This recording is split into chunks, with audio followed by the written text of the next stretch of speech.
Hello everyone, welcome back again to my class TIYF, Teaching English for Young Learners. How are you today? I hope all of you are okay and ready to learn new material. Okay, previously we have talked about Gardner theory, which is about 9 types of intelligence, and I have told you to choose which type you choose. Have you choose one of them? Yeah, maybe I will take it later. For today, I'm going to give you one of the normative theories of education, the Montessori.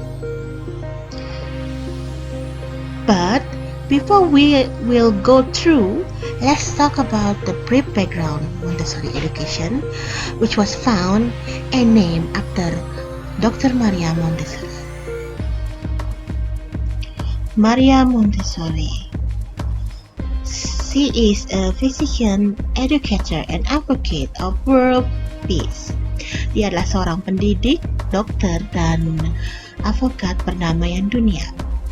She developed her theories while working in a preschool in which children have intellectual disabilities.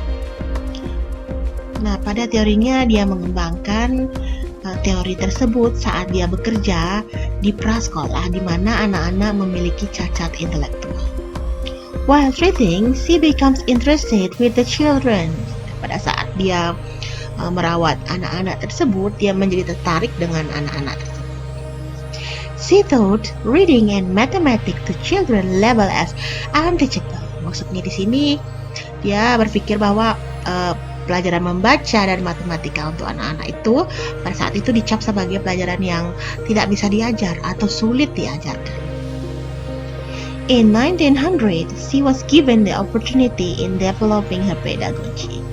Pada tahap 1900-an, dia diberi kesempatan untuk mengembangkan ilmu pedagoginya.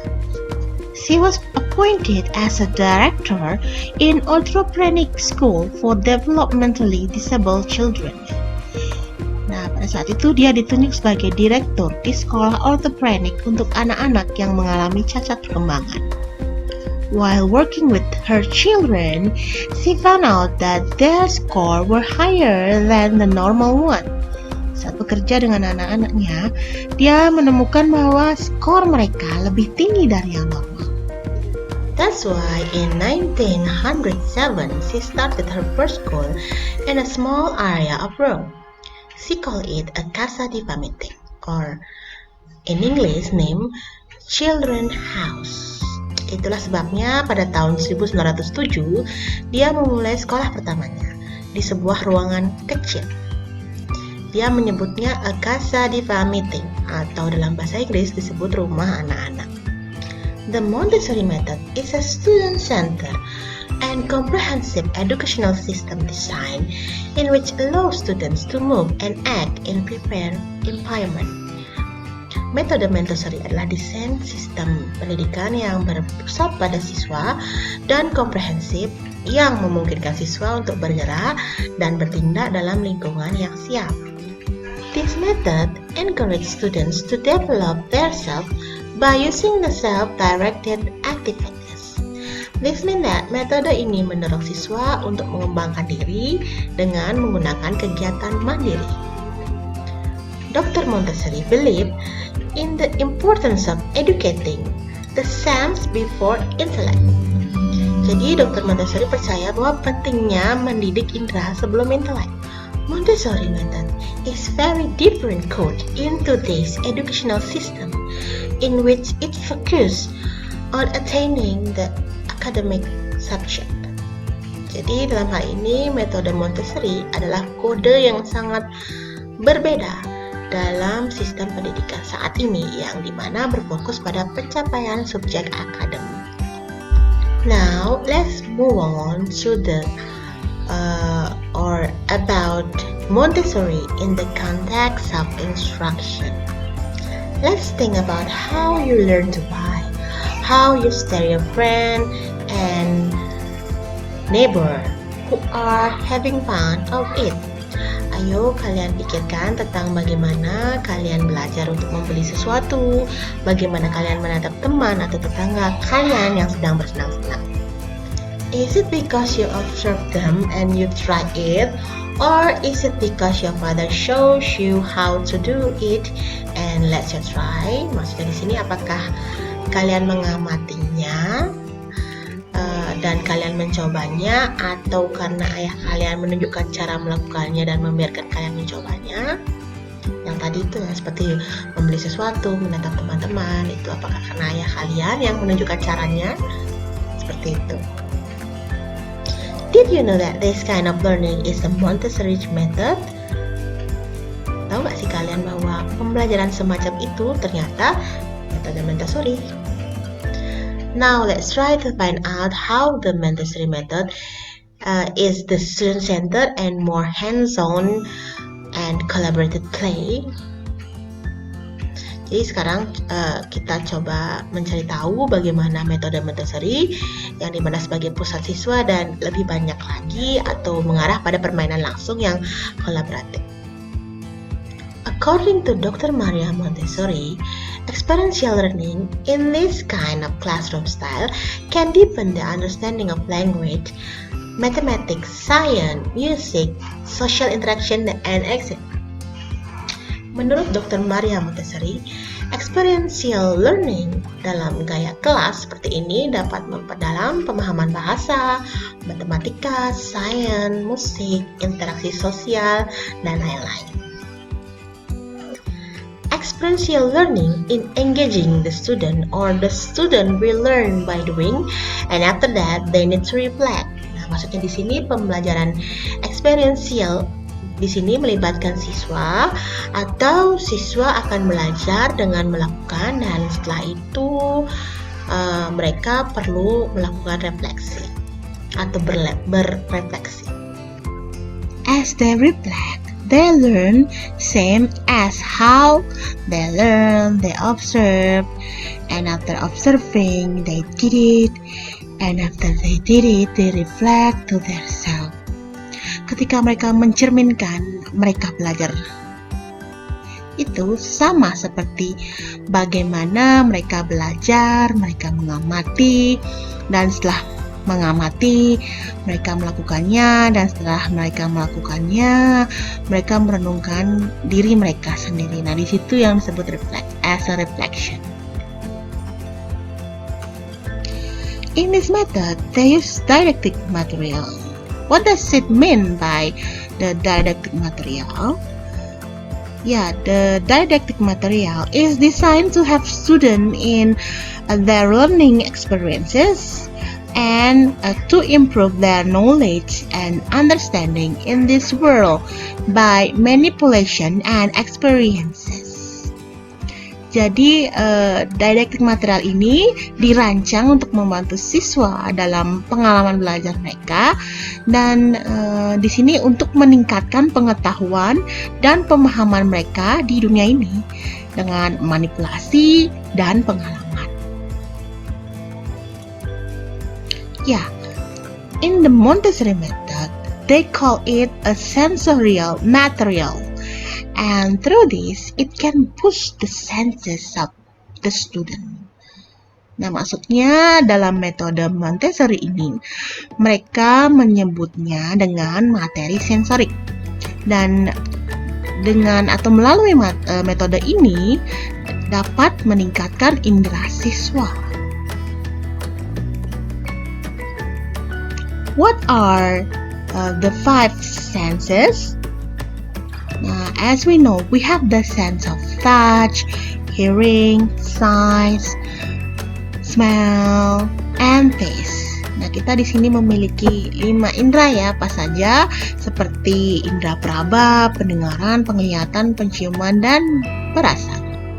Remember that Dr. Maria Montessori believed in the importance of educating the senses before the internet. Jadi maksudnya di sini Dr. Maria Montessori lebih percaya bahwa mengedukasi indera lebih penting daripada intelek. Jadi indera dulu diedukasi, baru inteleknya. Jadi sebelum melatih indera kita, panca indera kita juga harus dilatih terlebih dahulu. The Montessori teacher will guide a student with minimal support, ensuring that there will not be an obstacle in children's learning. Nah, di sini guru Montessori akan membimbing siswa dengan dukungan minimal, ya. Paling diusahakan tidak memberikan dukungan ya, kalaupun memberi dukungan hanya sedikit. Dan guru memastikan bahwa mereka tidak akan menjadi hambatan dalam pembelajaran anak-anak. Jadi di sini guru jangan menjadi hambatan ya. Seperti itu.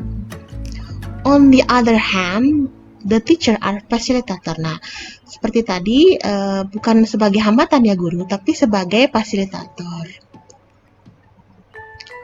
In this case, the teacher will observe each child and present new lesson when they are ready. Jadi di sini guru mengamati setiap anak-anak dan menyajikan pembelajaran baru atau pelajaran baru ketika siswa itu sudah siap. Jadi kalau misalnya belum siap, materi tidak akan diberikan. Here, the teacher will demonstrate and model the learning and allow the students to learn their own way or by their own way. Jadi di sini pertama-tama guru mendemonstrasikan dan memodelkan atau memberikan contoh pembelajaran dan membiarkan siswa belajar dengan cara mereka sendiri. Jadi dibebaskan ya. Guru hanya mendemonstrasikan saja dan memberi contoh, kemudian siswanya dibebaskan untuk belajar sesuai dengan cara mereka sendiri. In this constructivist approach, student learns by interacting and engaging in the surrounding. Ya, maksudnya di sini dalam pendekatan konstruktivis ini siswa belajar dengan berinteraksi dan terlibat dalam lingkungan mereka.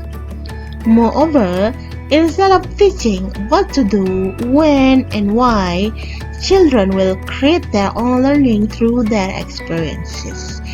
Jadi selain itu, alih-alih mengajar atau selain mengajar, apa yang harus dilakukan, kapan dan mengapa, anak-anak akan menciptakan pembelajaran mereka sendiri melalui pengalaman mereka ya, melalui pengalaman-pengalaman yang pastinya sudah mereka alami.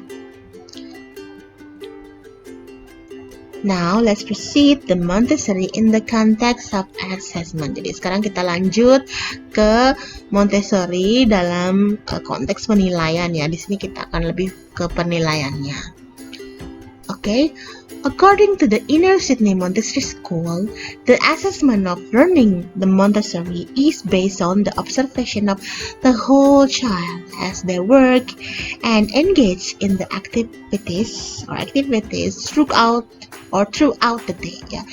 In the activities throughout the day.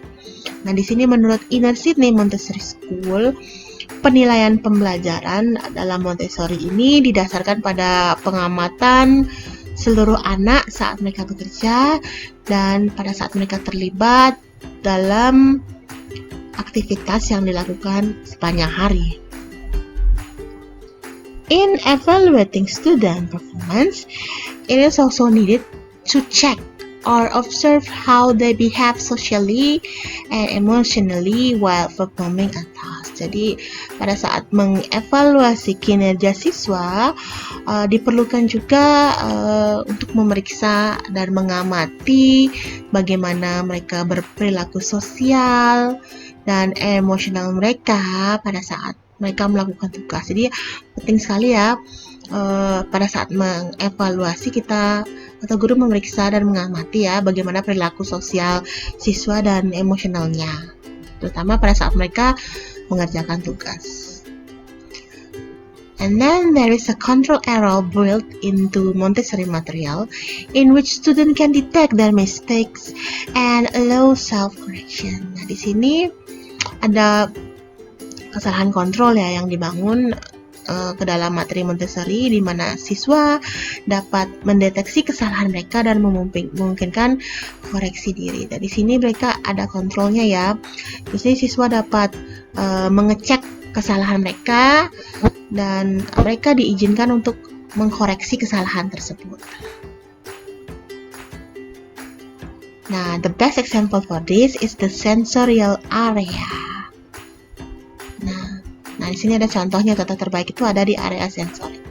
Nah, untuk itu mari kita tonton video berikut ini yang berisi bagaimana anak-anak atau bagaimana mereka mengkoreksi diri mereka sendiri ketika mereka melakukan kesalahan. So, let's watch this video. Now, look at this kid, how he arranged the cylinder, which has 10 cylinder and 10 holes. Di sini coba dilihat anak ini bagaimana dia mengatur silindernya, yang dimana silindernya itu ada 10 silinder dan 10 lubang. And each cylinder change by diameter or by height. Nah, dia setiap silinder berubah berdasarkan diameter atau tinggi. Di sini if he will put the cylinder in the wrong hole. Nah, jika dia memasukkan silinder ke lubang yang salah, anak-anak akan secara otomatis mendeteksi dan setelah itu dia akan mengkoreksi dirinya sendiri. Jadi akan berubah ya.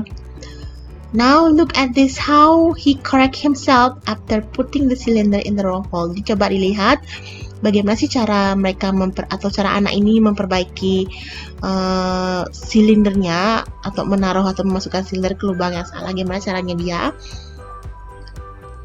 Bisa kalian lihat sendiri.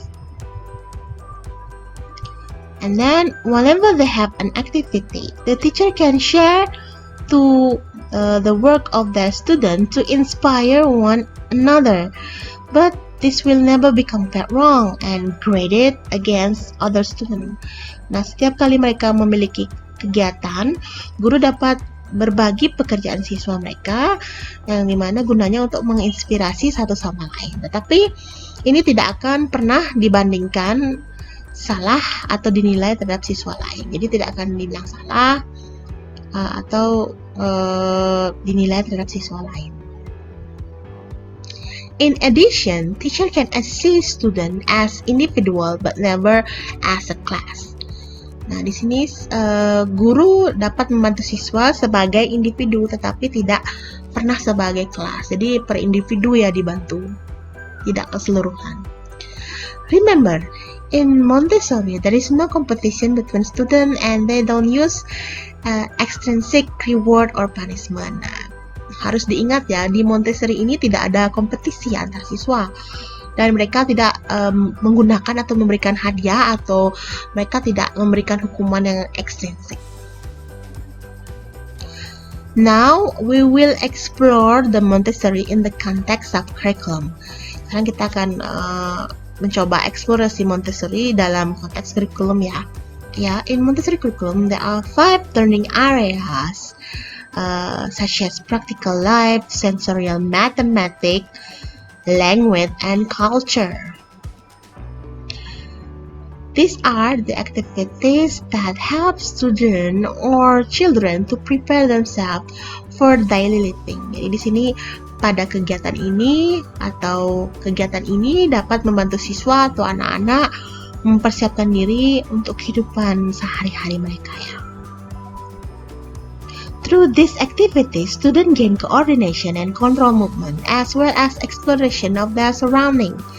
Melalui kegiatan ini, siswa memperoleh koordinasi dan kontrol gerakan, serta mereka mengeksplorasi lingkungan mereka.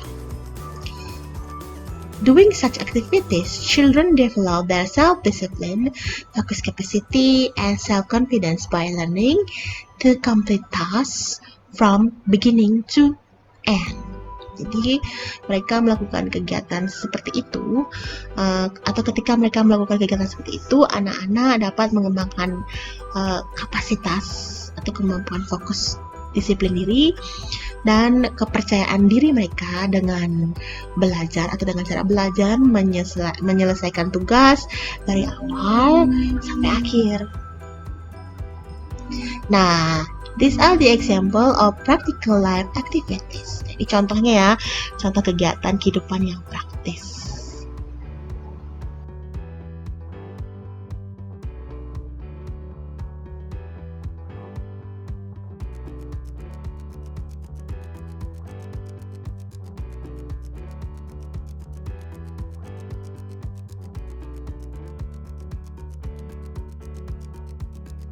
Next, the sensorial. This material help to refine and activate the senses of children. Each material has distinct characteristics such as odor, size, weight, texture, flavor, color, and etc. Nah, selanjutnya, sensorial, bahan-bahan ini membantu untuk memperhalus dan mengaktifkan indera anak-anak pada setiap bahan yang memiliki karakteristik yang berbeda, yang dimana bahan-bahan tersebut memiliki bau, ukuran, berat, tekstur, rasa, warna, dan lain-lain. These materials help children to activate their motor skill, visual and auditory senses, and also it develop the coordination and ability to order and classify. Nah, bahan-bahan ini membantu anak-anak untuk mengaktifkan keterampilan motorik indera visualnya dan pendengaran mereka, dan juga mengembangkan atau dapat mengembangkan koordinasi dan kemampuan untuk memesan atau mengklasifikasikan sesuatu. Each learning materials has control of error which alerts students to any mistakes and allow self-correction with a minimal support of the teacher.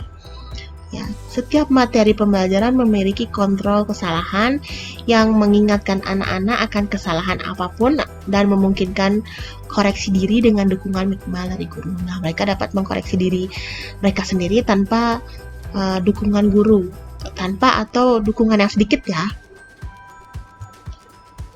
These are the example of sensorial activities.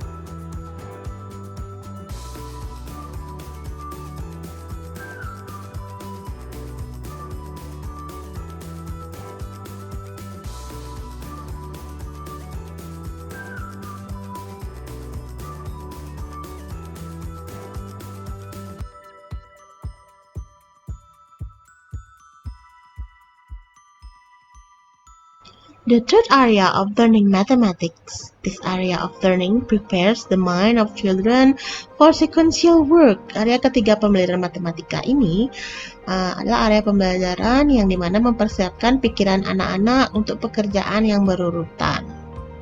These are the examples of mathematic activities in Montessori. Nah, ini contoh kegiatan matematika di Montessori ya, kalian bisa simak.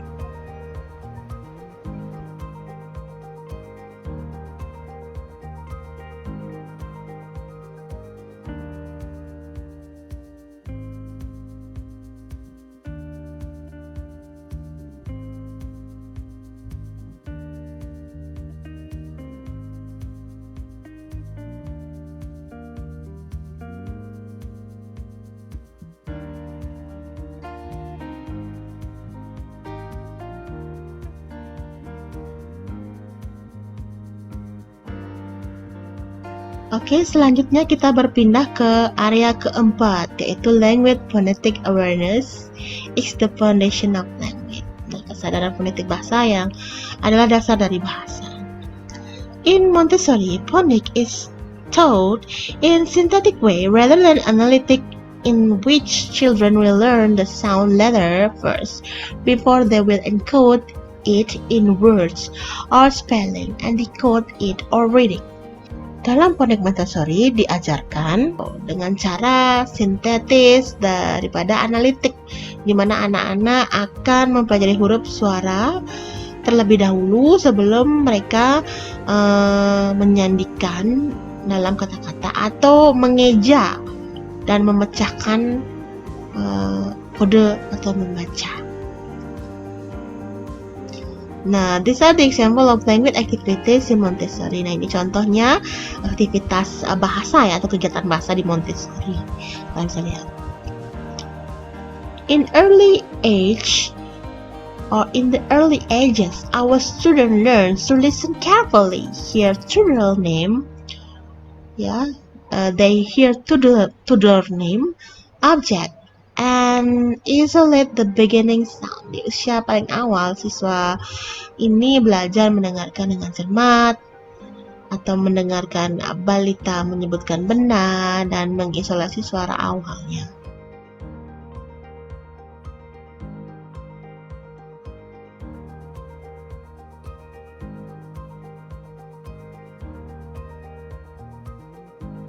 Yeah, the last area is culture. It allows children to explore the world around them. It includes geography, zoology, botany, history, and science. Area terakhir adalah budaya yang memungkinkan anak-anak menjelajahi dunia di sekitar mereka, termasuk geografi, zoologi, botani, sejarah, dan sains. These are the examples of cultural activities in the Montessori. Bisa kalian lihat?